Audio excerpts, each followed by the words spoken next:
It's easy to find media stories about people with disabilities, but these stories often take one of two approaches. There's inspiration porn, where people with disabilities are portrayed as exceptional, and then there are the stories meant to evoke pity. As a person with a disability, and as a reporter for Accessible Media, I meet lots of people with disabilities, none of whom fit these stereotypes. Some of their stories are inspirational, or heartbreaking, but they are also complex and real.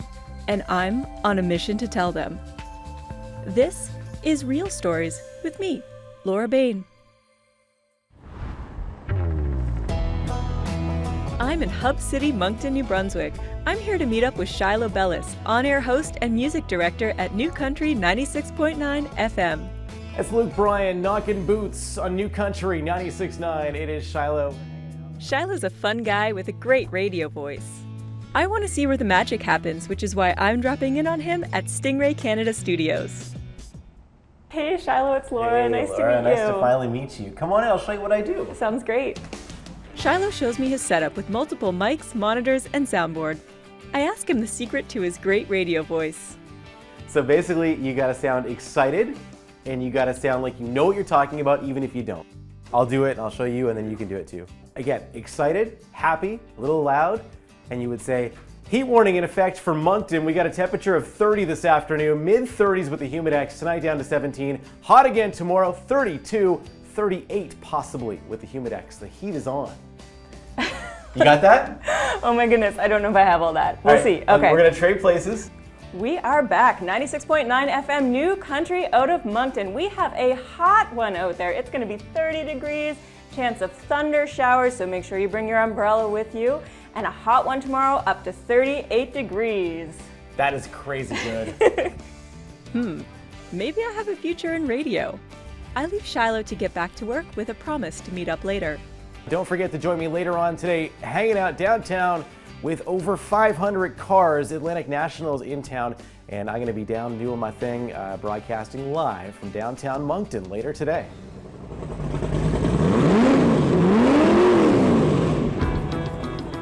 The Atlantic Nationals is Canada's largest car show and for 5 days takes over Moncton.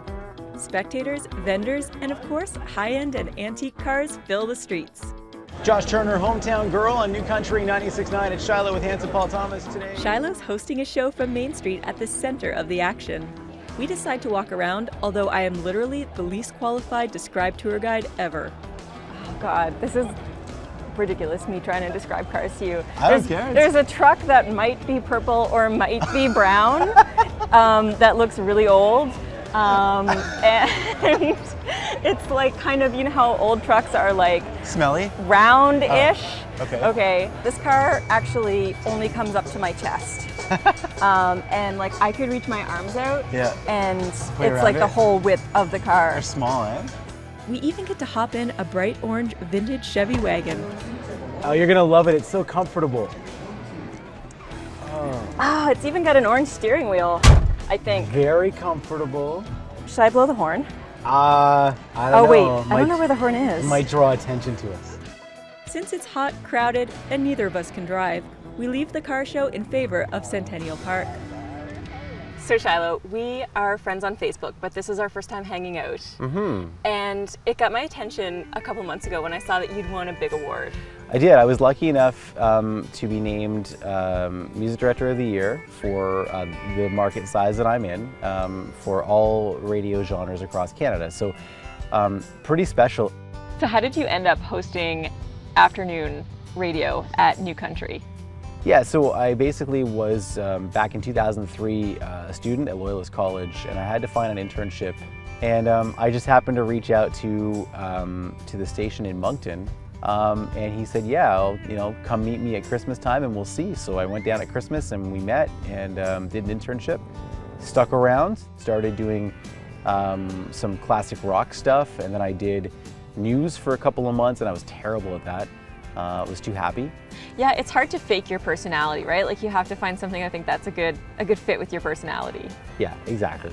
And then the job opened up for evenings at New Country, and then now afternoons. And so I'm guessing that you were the first blind person to work at the station. Yeah, I would say that that is accurate. And you know, it's one of those things where when you go into an environment like that where they've never hired someone and this has never happened, you have to have a lot of the answers to your questions. Right. But you seem pretty solutions focused. Yeah, because I guess maybe even from just growing up, I always thought that if I don't have the answers to the questions, then why should anybody else? So I think that's really important to me is not, I would never just come to you with a, hey Laura, I have this problem, figure it out. It's, right. Hey Laura, I have this problem, let's figure it out together. Yeah. And so you've actually evolved your role quite a bit from when you started. Yeah, so again, I started as an intern and then now I'm doing music director. What do you think, personality-wise, makes you such a good fit for doing radio? I always think that radio people, and probably TV people as well, and you have a really good knack at it, you have to be real. And every day I'm not on the radio to talk at you, I'm to talk with you. And it's an exciting job, and I've been doing it now, I guess, 16 years.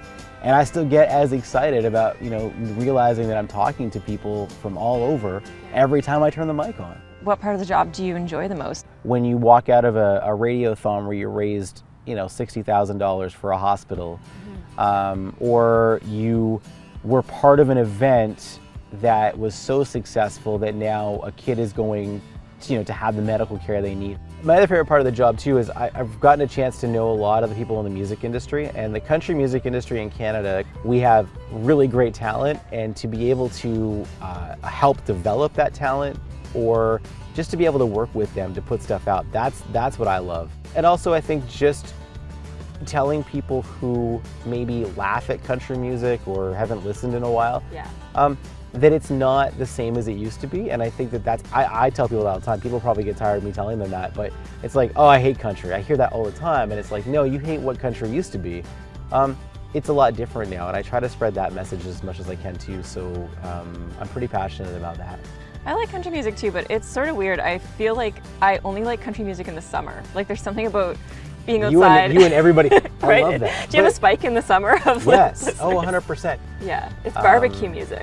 It's barbecue music. It's campfire music. It's yeah. No, and you're right. And I'll take that because you know what? Maybe you listen in the summer, but maybe I get to keep you until October. Right. Right. And that's a win. So, what's the most intimidating interview that you've ever done?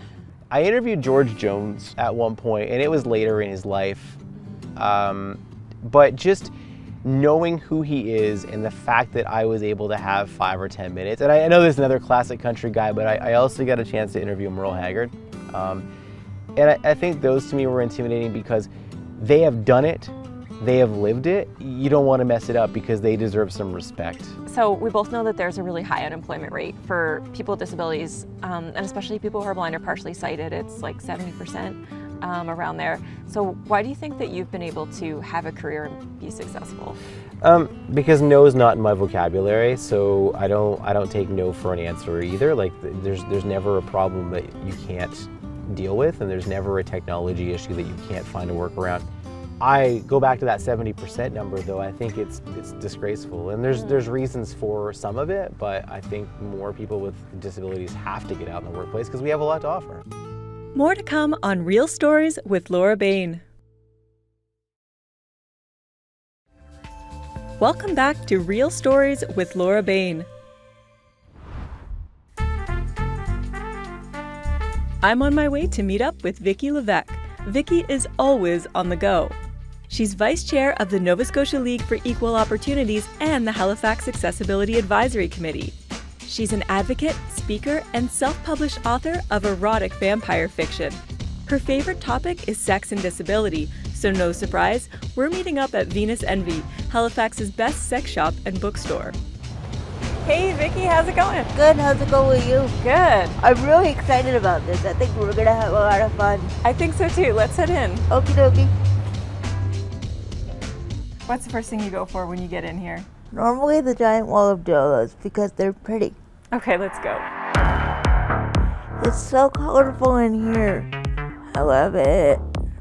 This is the fun wall. Yeah, this Oh my goodness.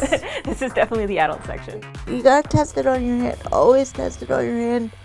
Or I've heard the inside of your wrist. Oh really? You think that's That's accurate? a very sensitive area. This is very realistic looking. Although if your penis is that pink, Oh, is it pink? I can't tell. it's pink.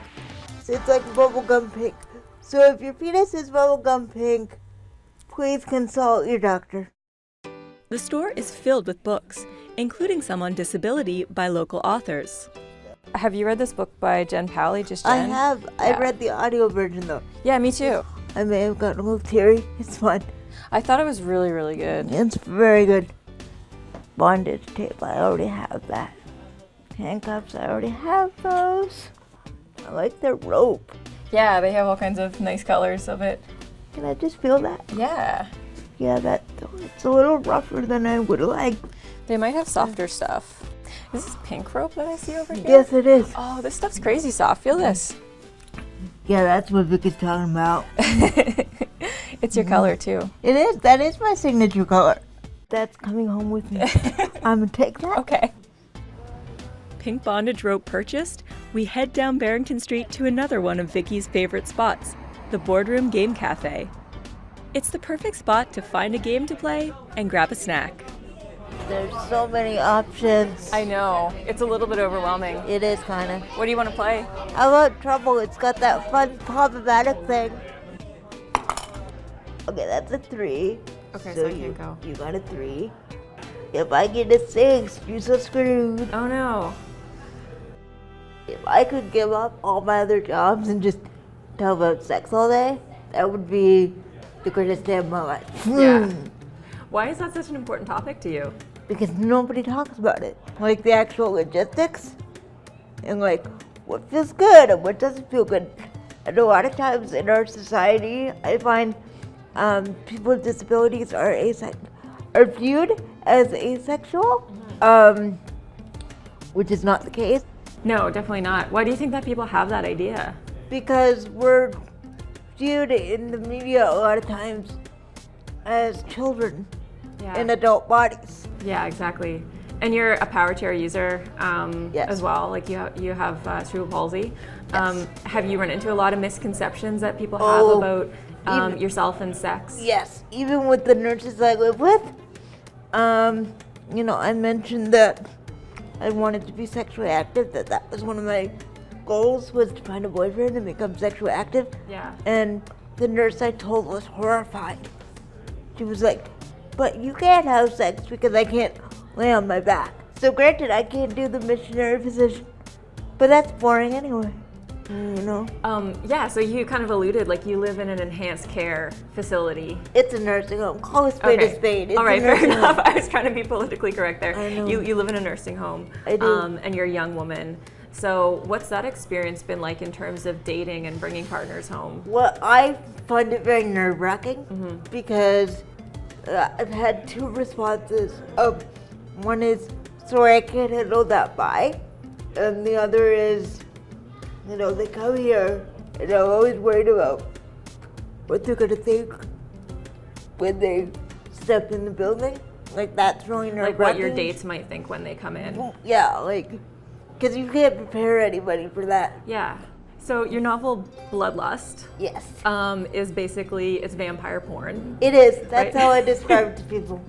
How did you get into writing that genre? Well, I read a lot of vampire porn, actually. Okay. It started with Twilight, and then I found fan fiction. It's kind of a fantasy, right? Like making your favorite characters Oh yeah, do dirty things. I made Edward do some very, Right. very naughty things. Yeah. So you grew up in a small town, right? I did. Can you tell me a little bit about that? It's a small town called Berwick. It's in the valley Yeah. here in Nova Scotia. When I lived there, it was about 2,500 people, and everybody knew everybody. So I was like the poster child, I guess, for disability in my town. How do you mean? Well, anybody who had disability questions or anybody who raised, accessibility issues, it was always me or my parents. Right. Like, I started doing advocacy just in little ways, but I started doing advocacy around the age of 8. Oh, that's interesting. And I've heard you say that you have 4 jobs. Yes. Can you tell me what jobs you have right now? Well, I have my blog and the sex education thing. I'm on the board of 3 disability rights organizations, but I'm co-chair of 2 a lot of your jobs are unpaid. Yes, one is paid, the other three are not. Right, so that's a little bit unusual that you refer to them as jobs. Just because I don't get paid doesn't mean it's not a job. Yeah. I still have to work really hard. Like being the co-chair of 2 disability rights groups is really difficult. That requires, well, it's not difficult, it just, let me rephrase, it requires a lot of time, you know? And there are some days where I work, 2 hours a day, but there are other days where I work 12. It depends what's on my plate. And so obviously, correct me if I'm wrong here, but it seems like disability advocacy has sort of become a focus for you Yes. career-wise. Yes, my mom got what she wanted, I guess. But now it's also what I want. So what's the most important issue for you right now? For me right now, it's the housing and the fact that the only reason I live in nursing home right now is because I wasn't given a choice. Not a real one. My choices were live with my parents for the rest of my life or I'll live in a nursing home. Just because I tried to move into small options, and when they did the interview, they said, "Can you transfer yourself?" I said, "No." And they said, "Well, then you can't live here." And I was like, "Okay, well, it's this home, but what other homes are there?" And they're like, "No, you don't understand. You can't go in any small options home because your care needs are simply too high. So your only option is to go in a nursing home." Yeah, it seems to be a huge issue in Nova Scotia right now. It is. It's Yeah. giant. The only reason I have a full productive life is because I made it. So what are some things that you want to accomplish in your life that you haven't accomplished yet? I would like to get married someday. I would like to adopt a child someday.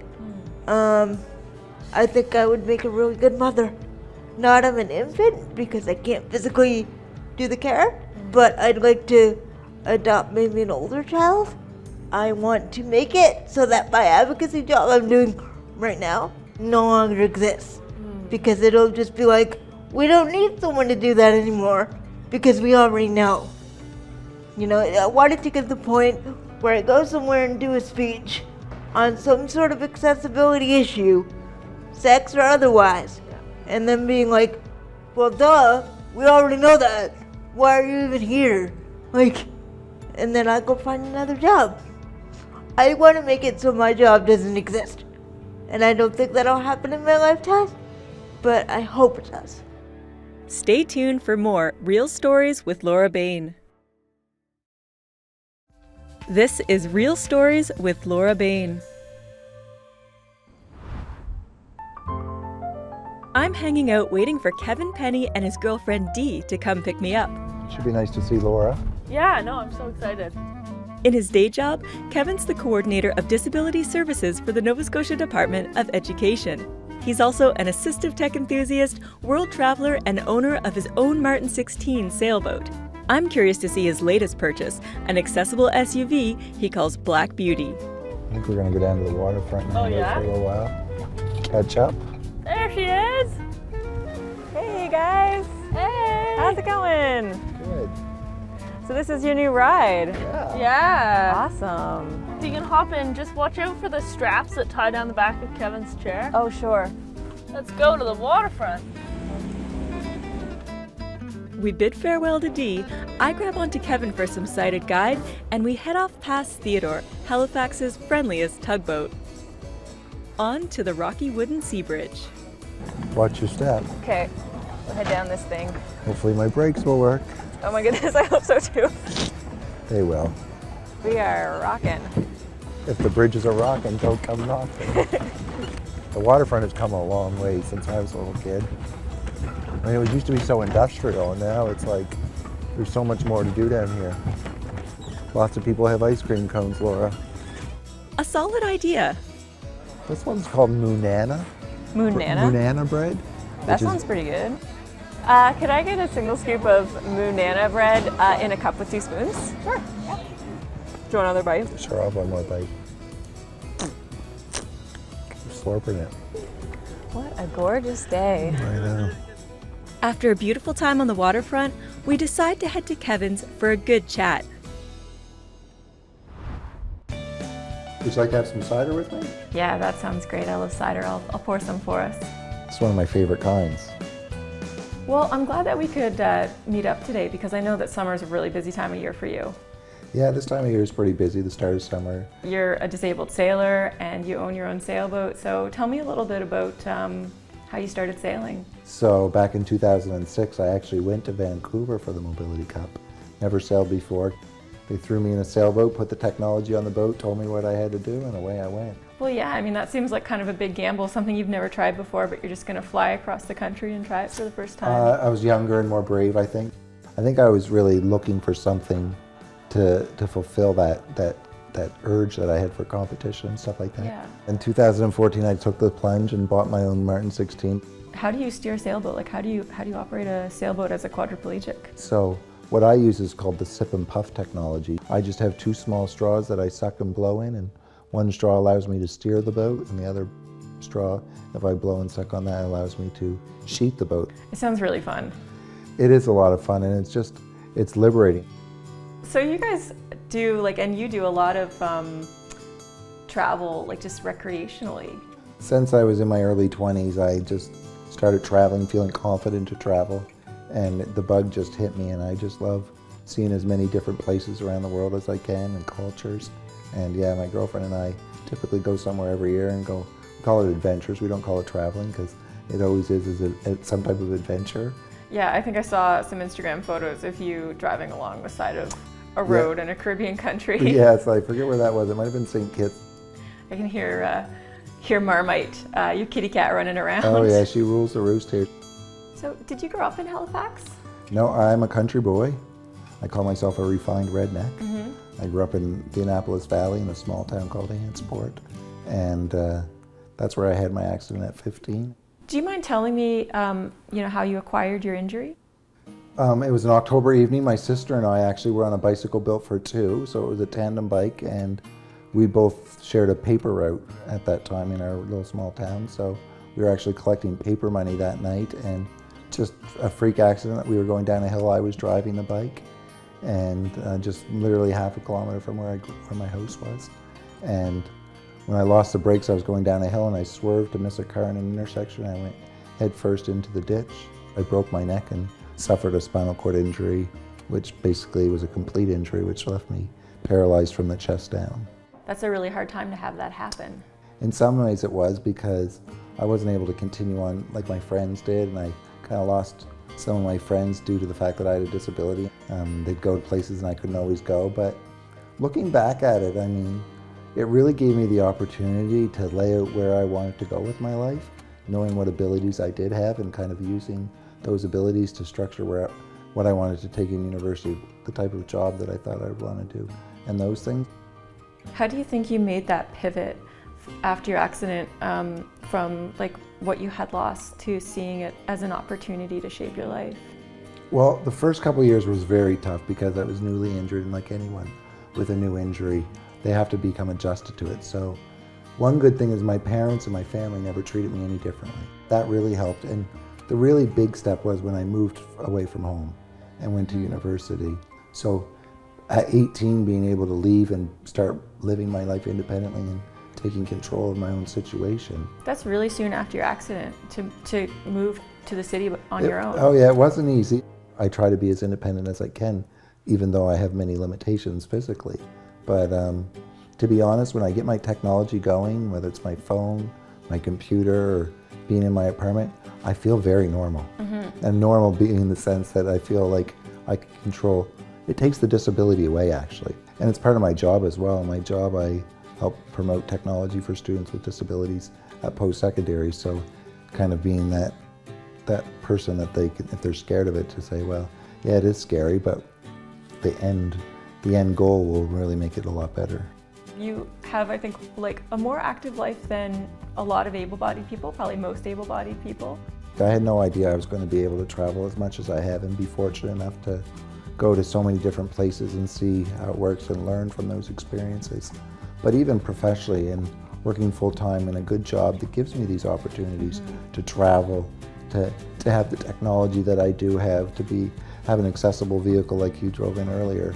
Like those types of things really help benefit my life. And when people don't have those types of opportunities, it can really be challenging for them to live that full and active life. I'm very lucky that I've had a lot of the opportunities, both professionally and personally, that I've had to really gain those experiences and really kind of see the world in a positive light.